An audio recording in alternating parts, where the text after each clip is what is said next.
qu'un millionnaire trouve un garçon aveugle sur le point de tomber d'un pont et son geste fait pleurer tout le monde. Jean Morel marchait lentement le long des quais du fleuve, ses pas résonnant faiblement sur les pavés humides. La nuit parisienne s'étendait autour de lui, illuminée par les réverbères et les reflets dansants des lumières sur les eaux du Seine.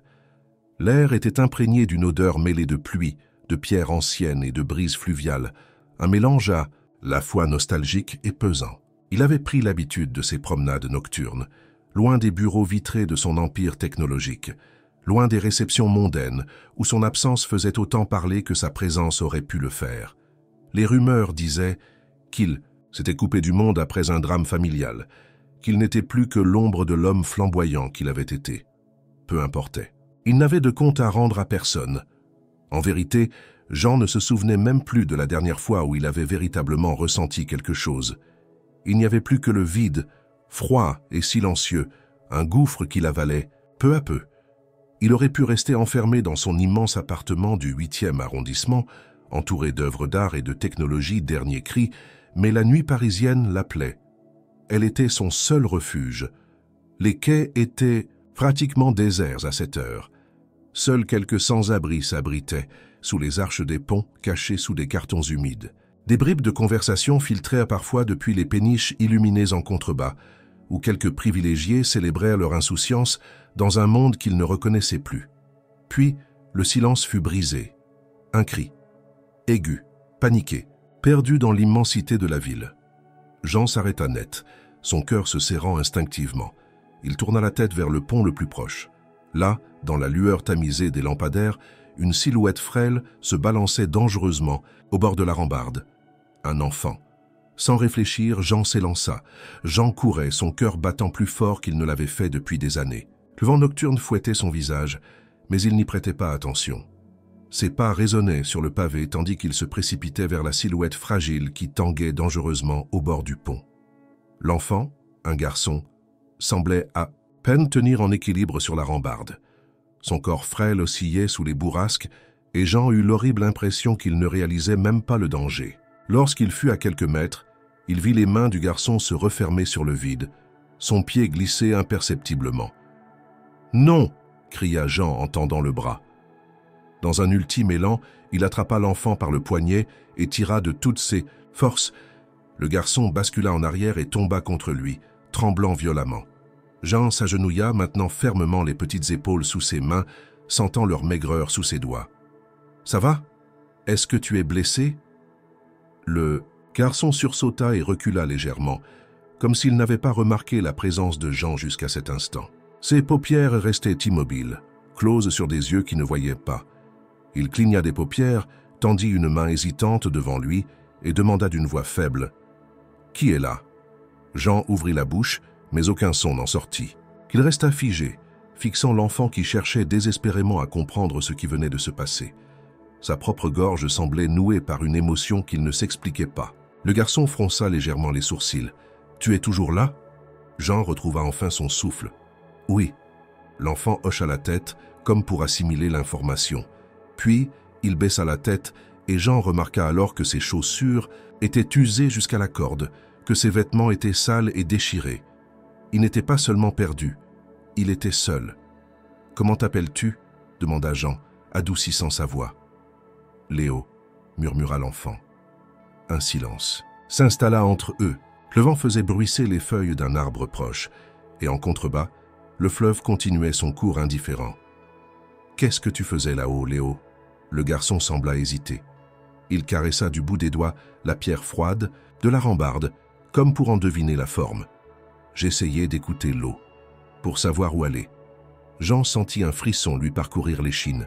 « Pourquoi » Léo resserra les bras autour de lui, comme pour se protéger d'un poids invisible.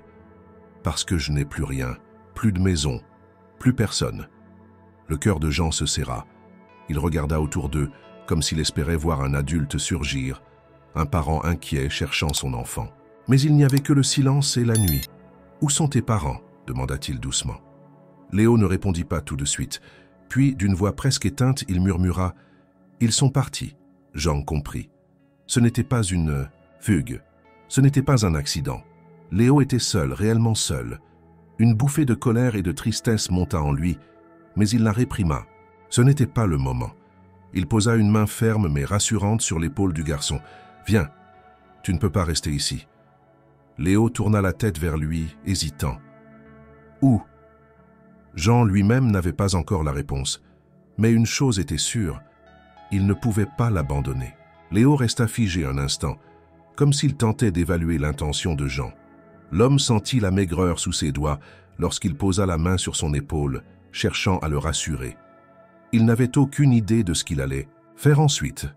Mais il savait une chose, il ne pouvait pas laisser ce garçon ici, livré au froid de la nuit et à l'indifférence de la ville.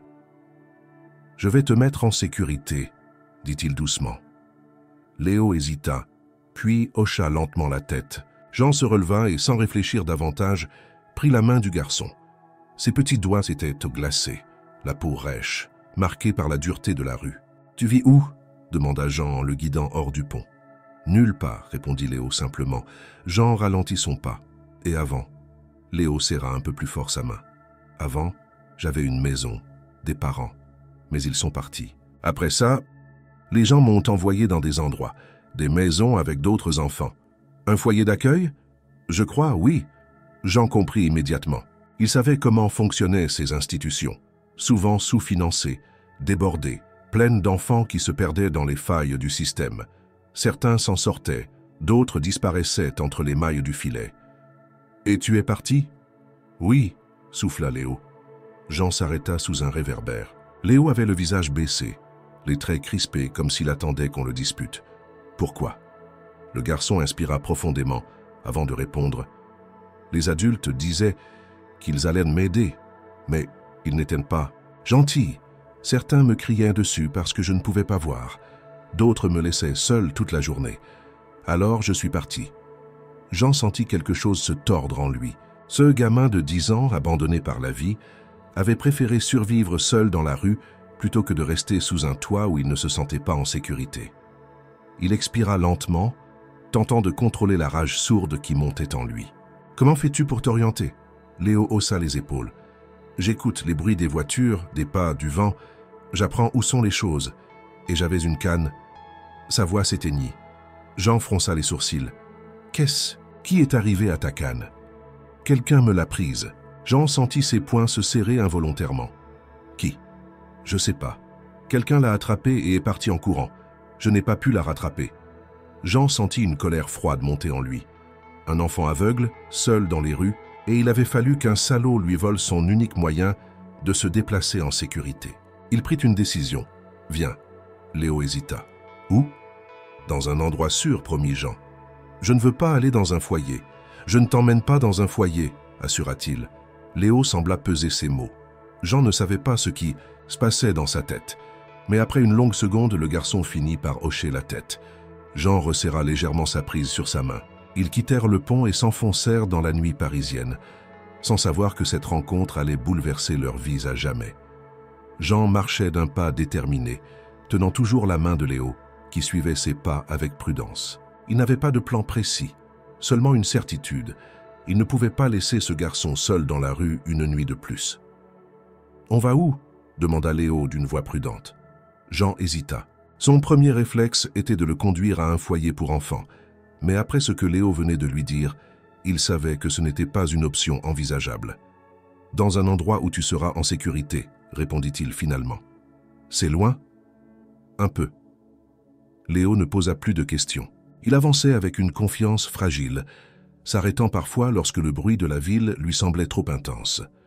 John remarqua alors à quel point il était vulnérable.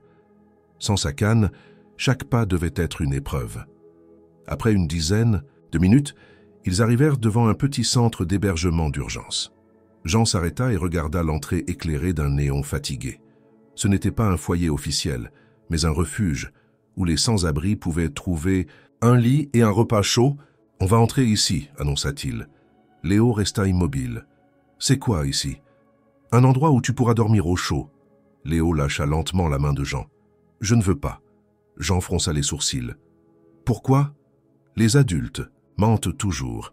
Ils disent qu'ils vont nous aider, mais ils finissent par nous abandonner. » Jean sentit un poids s'appuyer sur sa poitrine.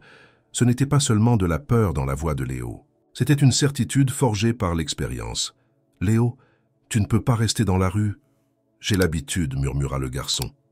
Jean passa une main dans ses cheveux, cherchant comment le convaincre. Il ne pouvait pas forcer un enfant traumatisé à lui faire confiance en quelques minutes. Il devait trouver une autre solution. « Écoute. » Il s'accroupit devant lui pour être à sa hauteur. « Tu peux me faire confiance cette nuit. » Juste cette nuit. Léo serra les lèvres, indécis. Et après? Jean n'avait pas encore de réponse. On verra après. Mais ce soir, viens avec moi. Le garçon semblait peser ses options, comme si toute sa survie dépendait de cette décision. Puis, lentement, il hocha la tête. Jean ne perdit pas une seconde. Il tourna les talons, abandonnant l'idée du centre d'hébergement, et se dirigea vers sa voiture. « Où on va maintenant ?» demanda Léo méfiant. Jean ouvrit la portière. « Chez moi. » Léo hésita à nouveau. « C'est où chez toi ?» Jean inspira profondément avant de répondre. « Dans un endroit où personne ne te fera de mal. » Il tendit la main. Après une dernière hésitation, Léo s'avança et prit place dans la voiture. Jean referma la portière et démarra, ignorant encore à quel point cette nuit allait changer sa vie. Le silence régnait dans l'habitacle, tandis que la voiture glissait sur les boulevards illuminés de Paris. Jean jetait de temps à autre un regard vers Léo, qui restait immobile sur son siège, les mains posées sur ses genoux. Le garçon ne demandait rien, ne manifestait ni peur ni excitation. Il se contentait d'être là comme s'il ne savait pas encore s'il pouvait faire confiance à cette nouvelle réalité. « C'est une grosse voiture », murmura-t-il soudainement.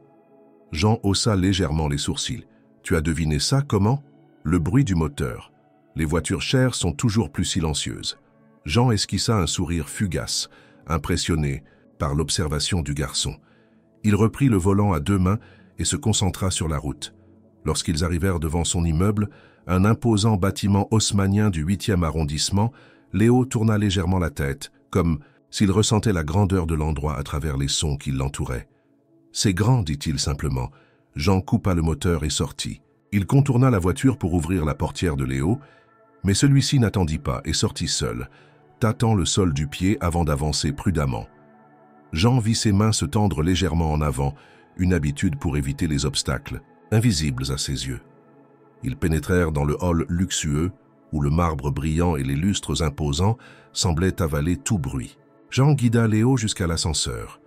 Le garçon hésita avant d'y entrer, ressentant sans doute la sensation claustrophobique de l'espace fermé. Lorsqu'ils atteignirent le dernier étage, Jean ouvrit la porte de son appartement. « Nous sommes arrivés. » Léo entra lentement. Ses doigts glissèrent sur le mur, cherchant à comprendre l'espace autour de lui. « C'est immense », murmura-t-il. Jean observa le garçon avancer avec prudence. Il ne s'était pas attendu à voir son propre appartement à travers les gestes hésitants d'un enfant aveugle. Ce lieu, où il vivait enfermé depuis des années, lui semblait soudainement étranger. « Tu veux boire quelque chose ?» demanda Jean. « De l'eau » répondit Léo. Jean se dirigea vers la cuisine et revint avec un verre. Il le posa doucement dans la main du garçon, qui l'agrippa avec précaution. Après quelques gorgées, Léo demanda « Pourquoi tu m'aides ?» Jean s'arrêta. Il s'attendait à cette question, mais il n'avait pas encore de réponse toute faite. « Parce que personne d'autre ne l'a fait. » Léo sembla peser ces mots, comme s'il cherchait à en vérifier la sincérité. Jean le regarda un instant, puis détourna les yeux. Il se dirigea vers le grand salon, ouvrit les rideaux et fixa les lumières de Paris à travers la baie vitrée. Léo s'approcha lentement. « Il fait quelle couleur le ciel la nuit ?» demanda-t-il soudainement.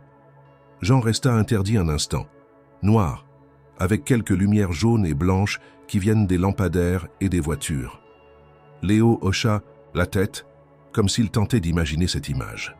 Jean sentit un pincement dans sa poitrine. Il détourna les yeux vers le grand piano à queue installé dans un coin du salon. Il n'y avait pas touché depuis des années.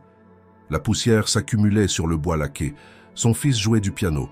Il avait presque oublié à quel point cet instrument avait été un symbole de bonheur dans sa vie. Jean se força à respirer profondément. Il devait se ressaisir. Il se tourna vers Léo et dit calmement « Viens, je vais te montrer ta chambre. » Léo hésita, puis le suivit. Jean ouvrit une porte sur une pièce spacieuse, minimaliste, avec un grand lit et des meubles, en bois sombre. « Tu peux dormir ici ce soir. » Léo resta immobile sur le seuil. « C'est trop grand. » Jean fronça légèrement les sourcils. « Trop grand? Je n'aime pas les grands endroits. Ils font du bruit. » Jean comprit immédiatement. Léo était habitué aux rues, aux abris exigus, aux espaces confinés où chaque son rebondissait immédiatement sur les murs. Un espace trop grand devait être angoissant pour lui, un vide sonore où il se sentirait perdu. « Je peux dormir ailleurs ?» demanda Léo. Jean réfléchit un instant. « Où voudrais-tu être ?» Léo baissa la tête, hésitant. « Je peux rester là où tu es ?» Jean sentit un poids s'installer sur son cœur. Il n'avait pas l'habitude d'avoir quelqu'un près de lui. Il s'était isolé du monde depuis si longtemps. Mais en voyant l'enfant debout dans ce couloir, perdu dans un espace trop grand pour lui, il sut qu'il ne pouvait pas le laisser seul. « D'accord » souffla-t-il. Léo hocha la tête. Cette nuit-là, pour la première fois depuis des années, Jean Morel n'était plus seul. Le matin se leva sur Paris dans une lumière pâle, filtrée par les lourds rideaux de l'appartement de Jean. Il s'était réveillé tôt, bien avant Léo, et observait l'enfant endormi sur le canapé du salon. Le garçon s'était recroquevillé, sous une couverture, son souffle lent et paisible. C'était la première fois depuis longtemps que Jean partageait son espace avec quelqu'un d'autre. Il se détourna et se dirigea vers la cuisine, préparant un café fort. Son esprit tentait d'organiser la suite des événements. Que faire de Léo? Il ne pouvait pas simplement le laisser partir. Mais s'il voulait l'aider, il devait trouver un moyen de lui offrir une stabilité, une protection, et cela impliquait des démarches bien plus complexes qu'une simple nuit d'hospitalité. Perdu dans ses pensées, il ne remarqua pas immédiatement le nom qui s'affichait sur son téléphone. Ce ne fut qu'au 3e appel qu'il répondit, agacé. « Morel. Jean. Enfin, tu décroches. » La voix de son assistant personnel était empreinte d'urgence. « Qu'est-ce qu'il y a ?»« Camille Lefebvre. Elle est sur toi. » Jean serra la mâchoire. Camille Lefebvre. Journaliste d'investigation, connu pour son entêtement et sa capacité à déterrer les histoires que personne ne voulait voir exposées. Elle s'était intéressée à lui depuis des mois, cherchant à comprendre pourquoi le milliardaire Jean Morel, autrefois une figure publique, s'était reclus du jour au lendemain. Qu'est-ce qu'elle veut cette fois? Elle te suit. Elle t'a vu hier soir près du fleuve avec un enfant. Jean sentit son dos se raidir. Elle sait quelque chose. Elle ne sait pas encore qui il est, mais elle veut savoir. Elle a posé des questions ce matin. Jean expira lentement. Il n'avait pas prévu que quelqu'un puisse être témoin de cette rencontre avec Léo. Et maintenant? Elle veut une interview. Elle dit qu'elle a des images de toi avec l'enfant et qu'elle publiera un article si tu ne réponds pas. Jean ferma les yeux un instant. Il connaissait le jeu des médias. Il savait qu'un titre comme le milliardaire reclus secourt un enfant dans la nuit ferait sensation. Mais ce qui l'inquiétait, ce n'était pas l'attention médiatique. Sur lui, c'était Léo. Le garçon dormait encore sur le canapé, inconscient du tourbillon qui commençait à se former autour de lui. « Refuse, répondit Jean. « Tu es sûr? Si elle publie sans que tu réagisses, refuse, répéta Jean fermement. L'assistant soupira. « D'accord, mais sois prudent, elle est tenace. » Jean raccrocha et jeta un regard à Léo. Il ne pouvait pas permettre que ce garçon devienne un sujet d'article. Il ne pouvait pas exposer son histoire à la curiosité du monde. Mais il savait aussi que Camille Lefebvre ne lâcherait pas l'affaire si facilement. Jean fixait le téléphone éteint dans sa main. Le nom de Camille Lefebvre lui tournait dans la tête, accompagné d'un sentiment d'agacement profond.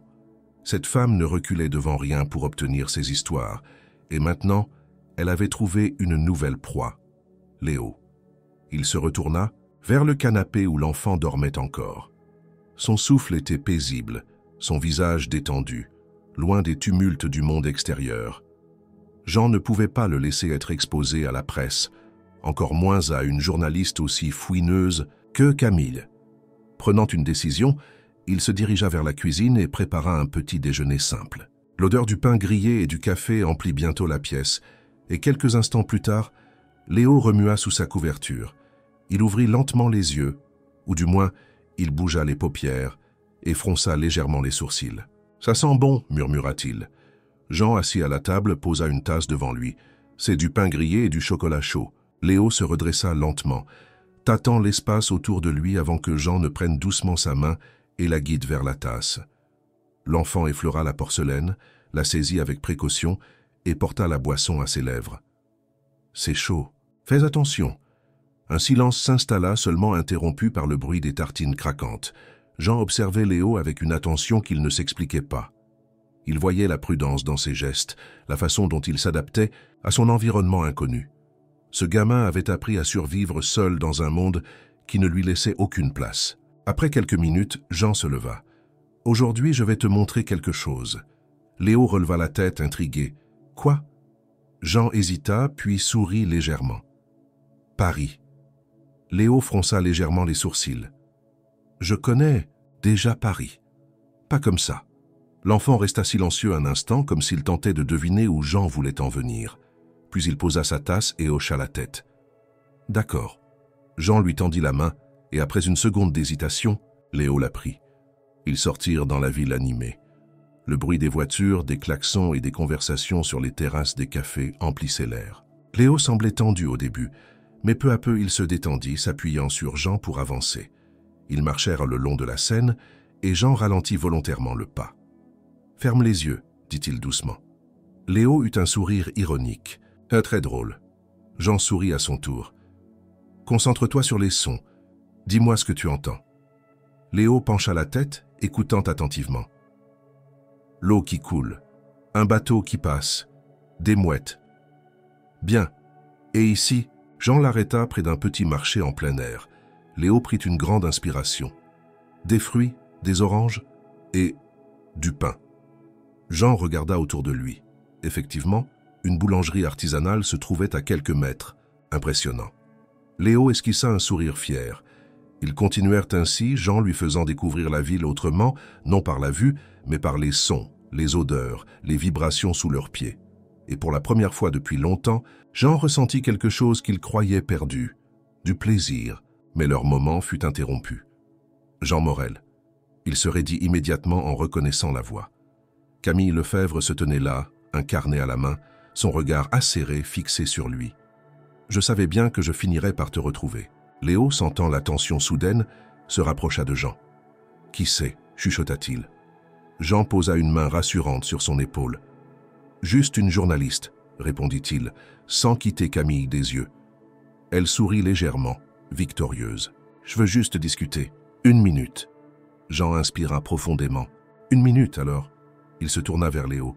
« Attends-moi ici. » Mais Léo agrippa sa main. « Je ne veux pas être seul. » Jean hésita. « Très bien. » Il fit signe à Camille de parler, sachant pertinemment qu'elle ne lâcherait rien si facilement. Mais ce qu'elle allait dire changerait tout. Jean fixait Camille, son regard dur, prêt à repousser ses questions. Il connaissait son jeu. Elle ne lâchait jamais une piste sans en avoir tiré le maximum. Mais cette fois, il ne s'agissait pas de lui, ni de son passé. C'était Léo qu'il devait protéger. La journaliste croisa les bras et observa le garçon un instant. « Ce n'est pas ton fils. » Jean serra la mâchoire. « Non. Qui est-il alors ?» Léo, agrippé à la main de Jean, ne disait rien. Il semblait capter la tension dans l'air et attendait. « Ça ne te regarde pas, Camille, » répondit Jean d'un ton tranchant. Elle esquissa un sourire en coin. « Si tu voulais éviter la tension, tu n'aurais pas traversé Paris avec lui. Quelqu'un comme toi ne passe pas inaperçu, Jean. » Il inspira profondément. « Dis-moi ce que tu veux vraiment. » Elle prit son carnet et fit tourner un stylo entre ses doigts. « Je veux comprendre. Un milliardaire qui disparaît de la scène publique, qui vit en ermite et qui, soudain, sauve un enfant d'une chute potentielle dans la Seine? Tu dois admettre que c'est une histoire intrigante. » Jean jeta un coup d'œil à Léo. Le garçon semblait tendu, ne comprenant que des fragments de la conversation. « Ce gamin a déjà assez souffert. Je ne veux pas qu'il devienne une affaire médiatique. »« Alors dis-moi la vérité, » répliqua Camille. « Pourquoi tu l'as recueilli ?» Jean ferma brièvement les yeux. Il n'avait aucune obligation de répondre. Il aurait pu l'ignorer, la laisser écrire ce qu'elle voulait, puis gérer les conséquences plus tard. Mais il savait aussi que plus il résistait, plus elle creuserait. Il regarda Léo et choisit ses mots avec soin. « Il n'a personne. » Camille le scruta, cherchant une faille dans son masque. « Et tu veux être quelqu'un pour lui ?» Jean ne répondit pas. Elle tapota son carnet. « Tu veux l'adopter ?» Jean eut un infime mouvement de recul. Il n'avait pas encore formulé cette idée aussi clairement, mais maintenant qu'elle était dite à voix haute, Il sentit son poids s'installer en lui. Il ne savait pas. Il savait seulement qu'il ne pouvait pas abandonner Léo. « Peu importe ce que je veux, murmura-t-il, ce n'est pas aussi simple. » Camille haussa un sourcil. « Pourquoi ?» Jean hésita. Il ne voulait pas trop en dire. Mais à quoi bon cacher la vérité? Il n'a aucun papier, aucune identité légale. Camille cligna des yeux, surprise. « Attends, tu veux dire qu'il n'existe pas ?» Aux yeux de l'administration, non. Elle fronça les sourcils et referma son carnet. Ça complique les choses. Exactement. Un silence s'installa. Camille réfléchissait.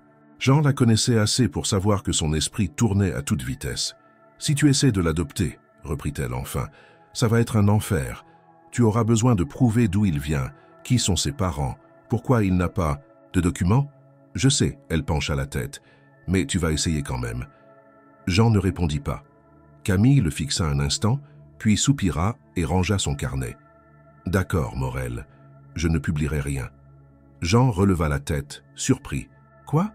Elle haussa les épaules. « Ce gosse mérite mieux que d'être une curiosité médiatique. » Jean la scruta un moment, cherchant à déceler une arrière-pensée. Mais il n'y en avait pas. Camille était une enquêtrice acharnée, mais elle n'était pas sans cœur. « Merci, finit-il par dire. Elle lui adressa un sourire en coin. « Ne me remercie pas trop vite, parce que maintenant je veux t'aider. » Jean fronça les sourcils. « Aider comment ?»« À retrouver l'histoire de Léo. » Léo releva la tête en entendant son nom. « Pourquoi tu veux m'aider ?» demanda-t-il doucement. Camille lui sourit, sincèrement cette fois. « Parce que tout le monde mérite d'avoir une histoire. » Jean croisa les bras, méfiant. « Et qu'est-ce que tu attends en retour ?»« Rien, juste la vérité. » Il hésita, puis il hocha lentement la tête. C'était peut-être la seule chance qu'ils avaient. Léo, assis sur un tabouret dans l'appartement de Jean, balançait doucement les jambes dans le vide. Il semblait plus détendu, comme s'il commençait à s'habituer à la présence de Jean et à l'atmosphère silencieuse et feutrée du lieu. Mais malgré cette apparente tranquillité, une tension sourde flottait dans l'air. Jean, appuyé contre le comptoir, réfléchissait à ce que Camille venait de proposer. Une partie de lui voulait refuser son aide. Il avait passé sa vie à garder ses distances avec les autres, à éviter les attachements et les complications. Mais une autre part, plus rationnelle, savait qu'il n'avait aucune chance de régler la situation de Léo seul. Camille, assise en face d'eux, tapotait nerveusement son carnet avec son stylo. « Commençons par le début, dit-elle. Léo, est-ce que tu te souviens du nom de tes parents ?» Léo pinça les lèvres. « Maman s'appelait Claire. Papa, je crois que c'était Marc. » Un nom de famille? Il secoua la tête. Jean échangea un regard avec Camille. Si l'enfant n'avait aucun souvenir précis, retrouver ses origines allait être encore plus compliqué. « Tu te rappelles où tu vivais avant d'être placé ?» demanda doucement Camille. Léo réfléchit. Il y avait un parc avec un grand arbre. Maman m'y emmenait souvent. Jean se tendit légèrement.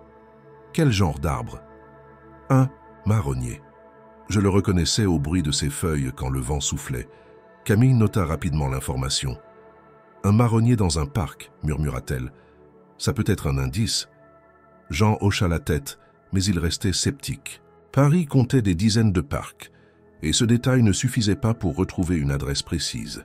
Un silence s'installa, seulement troublé par le léger bruit de Léo qui faisait courir ses doigts sur le bord du comptoir. Jean observa ce mouvement. L'enfant avait cette habitude de toucher les choses autour de lui, comme s'il tentait d'en capter l'essence. Puis soudain Léo cessa son geste. Il tourna la tête vers la pièce voisine.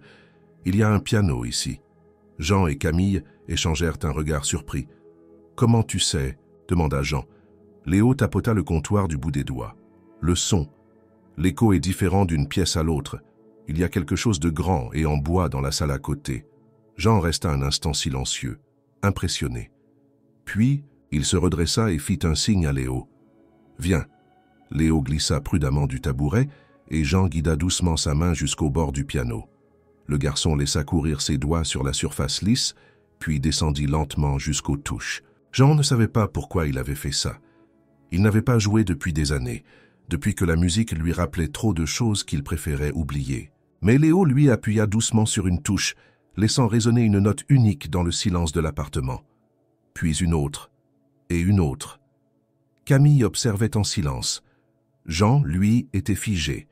Puis, sans prévenir, Léo plaça ses mains sur le clavier et joua. C'était hésitant, fragile, mais il y avait quelque chose d'indéniable dans la mélodie. Il ne jouait pas au hasard. Il connaissait la musique. Jean sentit son cœur se serrer. « Où as-tu appris à faire ?»« Ça, murmura-t-il. » Léo haussa les épaules. « Je me souviens de certaines choses. J'écoutais maman jouer. Parfois, elle me laissait essayer. » Jean sentit une douleur sourde remonter en lui. C'était exactement comme son fils. Il ferma brièvement les yeux, chassant l'émotion qui menaçait de l'envahir. Camille, elle, semblait en pleine réflexion. « Léo, dit-elle, est-ce que tu te souviens d'une chanson en particulier que ta mère jouait ?» Léo fronça les sourcils. « Oui, mais je ne sais pas son nom. Tu peux essayer de la jouer ?» Léo hésita puis posa à nouveau ses doigts sur les touches, et cette fois ce ne fut pas une simple série de notes. Une véritable mélodie s'éleva. Jean sentit son souffle se bloquer. Il connaissait cette musique. Il l'avait entendue des centaines de fois. C'était la berceuse qu'il jouait pour son fils. Camille, voyant le visage de Jean se décomposer, murmura « Jean, tu connais cette musique ?» Jean ne répondit pas immédiatement. Il regardait Léo, puis le piano, puis à nouveau le garçon. Puis, dans un souffle, il murmura « Oui, Camille n'en revenait pas. » Comment est-ce possible? Jean ne savait pas. Mais une chose était sûre. Léo et son passé étaient liés à lui d'une manière qu'il ne comprenait pas encore. Jean se leva brusquement, reculant d'un pas. Son cœur battait à un rythme qu'il ne contrôlait plus. Cette mélodie, elle appartenait à son passé, à une vie qu'il avait enterrée sous des couches de silence et de solitude. « Jean ?» demanda Camille, inquiète. Mais il ne répondit pas immédiatement. Il regardait Léo, ce garçon qui, par un enchaînement improbable d'événements, était entré dans sa vie. Et maintenant, il jouait cette berceuse. « Où est-ce que tu as entendu cette chanson ?» demanda Jean d'une voix rauque. Léo, les mains encore posées sur le piano, sembla sentir la tension qui venait de s'installer. Maman la jouait. Quand j'avais peur, elle me la chantait. Jean ferma les yeux un instant. Son fils. Il avait fait exactement la même chose. Cette musique était celle qu'il lui jouait pour l'endormir, le calmer, lui dire qu'il était en sécurité. Camille, elle aussi troublée, se pencha légèrement vers Léo. « Tu dis que ta mère s'appelait Claire. Est-ce que tu te souviens de son visage ?» Léo secoua la tête. « Pas vraiment. Je me souviens surtout de sa voix. » Jean passa une main tremblante sur son visage. Ce n'était qu'une coïncidence. Ça devait l'être. Mais au fond de lui, quelque chose hurlait que ce n'était pas le cas. « Je dois savoir, » murmura-t-il. Camille hocha la tête. « Il faut retrouver des documents. Quelque chose qui prouve d'où vient Léo. » Mais avant que l'un d'eux ne puisse dire quoi que ce soit d'autre, une nouvelle secoua Jean comme un coup de tonnerre. Son téléphone vibra violemment sur la table. Il le prit et son sang se glaça en lisant le message de son assistant. « Des gens viennent de se manifester en affirmant être la famille de Léo. » Jean sentit un froid intense se répandre dans son corps. « Quoi ?» Camille se redressa immédiatement. « Qu'est-ce que c'est ?» Jean montra le message. Léo, lui, restait silencieux, le visage tourné vers eux, comme s'il percevait l'agitation sans en comprendre la cause. « Qui ?» demanda Jean, en appelant directement son assistant. La voix de ce dernier lui répondit immédiatement, nerveuse. « Un couple. Ils affirment être ses oncles et veulent récupérer sa garde. » Jean sentit une colère sourde monter en lui. « Ils étaient où jusqu'à maintenant ? Je ne sais pas, mais ils ont des papiers, des documents qui prouvent un lien familial. » Jean sentit sa gorge se serrer. Si c'était vrai, alors toute cette histoire prenait un nouveau tournant.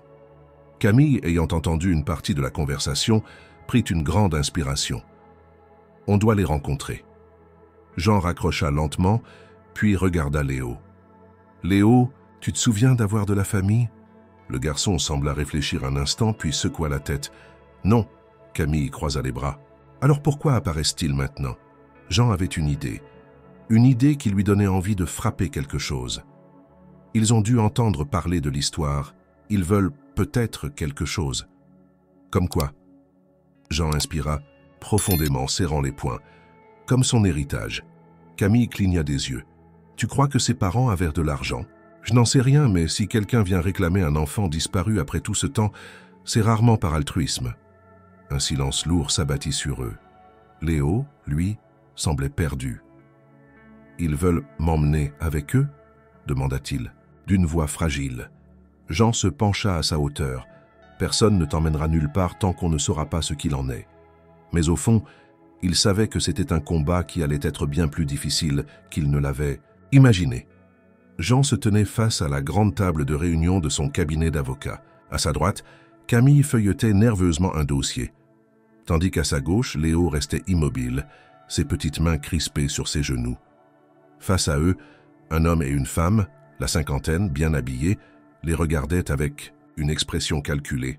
« Monsieur Morel, nous comprenons votre inquiétude », déclara l'homme d'un ton faussement rassurant. « Mais Léo est notre famille. » Jean croisa les bras. « Et vous avez décidé de vous manifester maintenant ?» La femme intervint, prenant un air compatissant. « Nous avons appris récemment ce qui lui était arrivé. Nous avons été bouleversés en découvrant qu'il était à la rue. Jean ne croyait pas une seconde à leur sincérité. Où étiez-vous quand il avait besoin d'un toit? Où étiez-vous quand il errait sans aide dans les rues ?» L'homme eut un léger soupir. « C'est compliqué. »« Ça ne l'est pas du tout, » répliqua froidement Jean. Camille, jusque-là silencieuse, posa une feuille sur la table. « Nous avons enquêté, dit-elle, et il y a quelque chose d'intéressant. » Les deux individus se raidirent légèrement. « Nous avons découvert que les parents de Léo possédaient un compte bancaire assez conséquent, » continua Camille. « Pourtant, après leur décès, ce compte a été vidé. » Jean observa leur réaction. Une brève lueur d'inquiétude traversa le regard de l'homme. « Vous insinuez quoi » demanda la femme. Camille eut un sourire froid. « Que vous saviez exactement où était Léo, mais que tant qu'il n'y avait pas d'intérêt à le récupérer, vous l'avez laissé disparaître. » Léo, qui écoutait en silence, serra un peu plus les mains. « Ce n'est pas vrai, » murmura l'homme. Jean sentit la rage monter en lui. « Alors pourquoi ne vous êtes-vous pas manifesté? Plus tôt? Nous avons essayé, mais... mensonge. » Le ton glacial de Jean coupa l'homme net. « Vous l'avez abandonné. Et maintenant, vous voulez qu'il revienne avec vous pour des raisons qui n'ont rien à voir avec son bien-être. » Léo releva soudain la tête. « Je ne veux pas y aller. » Les deux adultes tournèrent leur regard vers lui. « Léo, nous sommes ta famille, » tenta la femme. « Non, » répliqua-t-il, « vous ne l'êtes pas. » Son ton était calme mais tranchant. Jean sentit son cœur se serrer. Léo était en train de choisir. « Je veux rester avec Jean. » L'homme et la femme échangèrent un regard, réalisant que la situation leur échappait. « Ce n'est pas à toi de décider, petit, » dit l'homme d'un ton plus dur. Jean se redressa lentement. « Si. » « Ça, l'Est. » Camille posa un deuxième dossier sur la table. « Nous avons rassemblé des preuves de négligence. Si vous insistez pour un procès, nous sommes prêts. » Les deux adultes comprirent qu'ils avaient perdu. « C'est une erreur, » murmura la femme en se levant. « Non, c'est une décision, » répondit Jean. Ils quittèrent la pièce. Jean se tourna vers Léo. « C'est ce que tu veux ?» Léo hocha la tête, un léger sourire sur le visage. « Oui. » Et pour la première fois, Jean sentit qu'il avait retrouvé un sens à sa propre existence. L'audience officielle pour... La garde de Léo avait lieu dans une salle sobre du tribunal de Paris. Jean, vêtu d'un costume sombre, était assis aux côtés de son avocat, le dos droit, le visage impassible. À sa droite, Camille m'était présente comme un soutien silencieux mais essentiel. Et à sa gauche, Léo. Le garçon était calme, ses petites mains posées sur la table devant lui. Il n'avait pas l'air effrayé, juste déterminé. De l'autre, côté de la salle, les soi-disant oncles de Léo chuchotaient avec leur propre avocat, jetant des regards furieux vers Jean. Le juge, un homme aux cheveux grisonnants, entra et prit place, observant les deux parties. « Nous sommes ici pour statuer sur la garde de l'enfant Léo Dubois, âgé de 10 ans. Nous avons deux parties en présence. Monsieur Jean Morel, qui souhaite l'adopter, et Monsieur et Madame Durand, qui prétendent être sa famille biologique. » Il feuilleta un dossier avant de lever les yeux vers Jean. « Monsieur Morel, pourquoi souhaitez-vous adopter cet enfant ?» Jean prit une profonde inspiration et se redressa. « Parce qu'il a été abandonné, parce que personne ne s'est occupé de lui jusqu'à maintenant, parce qu'il mérite une chance d'avoir une vie digne. » Le juge le fixa un instant avant de se tourner vers les Durand. « Monsieur et Madame Durand, pourquoi réclamez-vous sa garde maintenant ?» L'homme s'éclaircit la gorge. « Nous avons toujours voulu l'aider, mais nous n'étions pas en mesure de le faire jusqu'à présent. » Camille, qui n'avait rien dit jusque-là, posa un document sur la table de Jean. Il le prit et le tendit immédiatement au juge. Ceci est la preuve que Monsieur et Madame Durand ont vidé le compte des parents de Léo peu après leur décès. Ils savaient qu'il existait, mais ne s'en sont jamais souciés. Le juge examina les documents, fronçant légèrement les sourcils. « Monsieur Durand, avez-vous une explication ?»« C'est un malentendu, » balbutia-t-il. Mais c'était trop tard. L'ambiance dans la salle avait changé. Le juge regarda. « Léo, veux-tu dire quelque chose ?» Le garçon releva la tête. « Je veux rester avec Jean. » Sa voix était claire, sans hésitation. Le juge hocha la tête, puis tourna son regard vers Jean. « Vous êtes conscient que l'adoption d'un enfant sans document administratif sera un processus long et compliqué ? Oui. Et vous êtes prêt à assumer cette responsabilité ? Malgré les obstacles ?» Jean jeta un regard à Léo, puis revint vers le juge. « Absolument. » Un silence pesa dans la salle. Puis le juge referma son dossier. « Dans ce cas, la demande d'adoption est acceptée sous réserve des formalités administratives. » Léo se tourna vers Jean, un sourire timide sur le visage. Jean, pour la première fois depuis des années, sentit quelque chose se briser en lui. Une barrière, un mur qu'il avait construit autour de son cœur. Il posa une main sur l'épaule de Léo. On rentre à la maison. Quelques mois s'étaient écoulés depuis cette journée au tribunal. L'adoption de Léo était toujours en cours, ralentie par la bureaucratie, mais cela n'avait plus d'importance. Ce qui comptait, c'était qu'il était là avec Jean, et que plus rien ni personne ne pourrait le lui enlever. Léo s'était habitué à son nouvel environnement. Il connaissait chaque recoin de l'appartement, chaque meuble, chaque son. Il ne demandait plus où il était en permanence. Il se déplaçait avec assurance, comme si cet endroit était enfin devenu chez lui. Jean, lui, avait changé. Il passait moins de temps enfermé dans son bureau, absorbé par ses affaires. Il s'intéressait à autre chose qu'au travail. Il s'intéressait à Léo. Ce soir-là, ils marchaient tous les deux sur les quais de la Seine, exactement là où leur histoire avait commencé. La ville brillait autour d'eux, les lumières se reflétant sur l'eau sombre. Léo marchait à côté de Jean, une canne neuve dans la main, mais il ne s'en servait presque pas. Il écoutait. Il sentait. Il savait où il était. « Tu sais où on est ?» demanda Jean en regardant le garçon. Léo sourit. « Bien sûr. » Il leva la tête vers le ciel nocturne. « Le pont est à quelques mètres. Il y a une péniche amarrée, en bas, avec de la musique. Et à droite, il y a une boulangerie qui vient de sortir du pain du four. » Jean sourit à son tour. « Tu as raison. » Ils marchèrent encore un peu, puis Léo s'arrêta soudainement. « Jean ?» ?»« Oui ?» Léo tourna la tête vers lui. « Merci. » Jean fronça légèrement les sourcils. « Pourquoi ? » ?»« Pour ne pas m'avoir laissé tomber. » Un silence s'installa. Jean sentit quelque chose lui serrer la gorge, une émotion qu'il ne s'attendait pas à ressentir aussi intensément. Il posa une main sur l'épaule de Léo et la serra doucement. « Merci à toi aussi. » Léo eut un petit sourire avant de reprendre sa marche. Quelques jours plus tard, Jean organisa un dîner à la maison. Camille était là, bien sûr.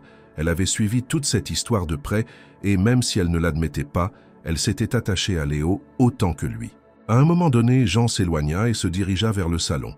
Il s'arrêta près du piano. Il n'y avait pas touché depuis cette nuit où Léo avait joué pour la première fois.